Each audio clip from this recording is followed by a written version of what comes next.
SR Prajapati advocate આજે કોસાલી બાગેશ્વર જિલ્લામાં ઉત્તરાખંડમાં આવેલો છું અને આ જો હોટલનો ફોટો છે એ હોટલમાં રોકાયો છું. આમ જો બહુ મસ્ત રૂમ મળી છે અમને. જો ખુરશી ઉર્સી બેડ વગેરે બધું મોટું રૂમ અને એનું સમથિંગ 5,000 અંદાજિત ભાડું છે. અને જો એનું બહારનું લોકેશન કેટલું મસ્ત છે. જો આ કોસાલી ગામ છે ઉત્તરાખંડનો અને ત્યાં હોટલ રાખી છે અને બહુ સરસ હોટલ છે. હા, છેલ્લો પોઈન્ટ છે અને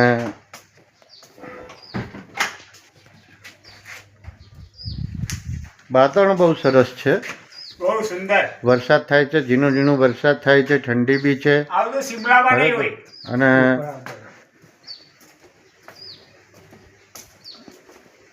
અમારા ભરતભાઈ છે, એ લાલચંદ કાકા છે.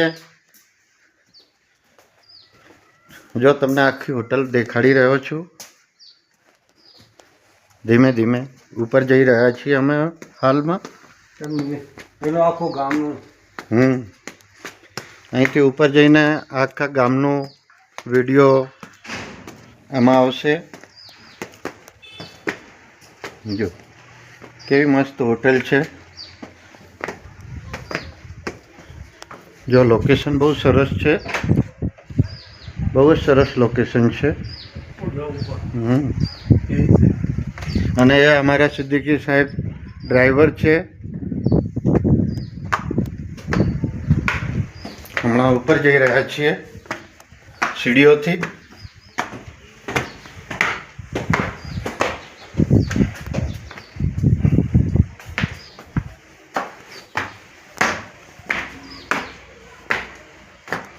કેટલું મનોરમ વાતાવરણ છે. જુઓ,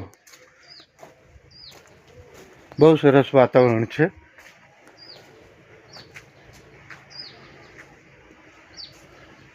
હાલ અમે આ હોટલના ધાબે છીએ.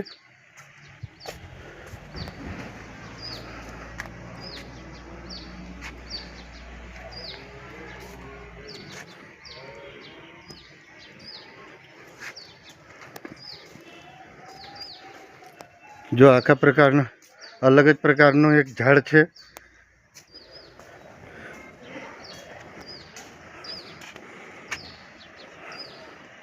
આ મોટો દેવદારનો વૃક્ષ છે.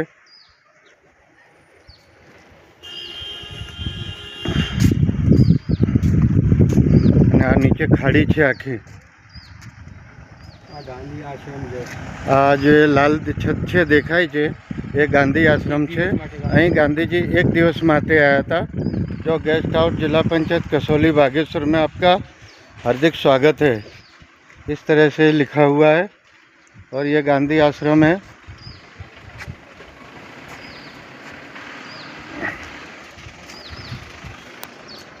बहुत ही अच्छा और रमणीय वातावरण છે.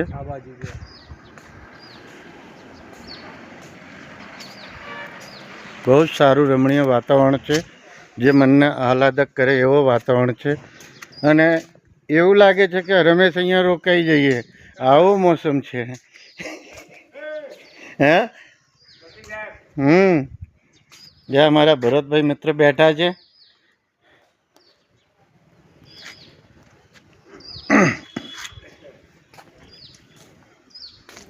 બહુ સુંદર વાતાવરણ છે.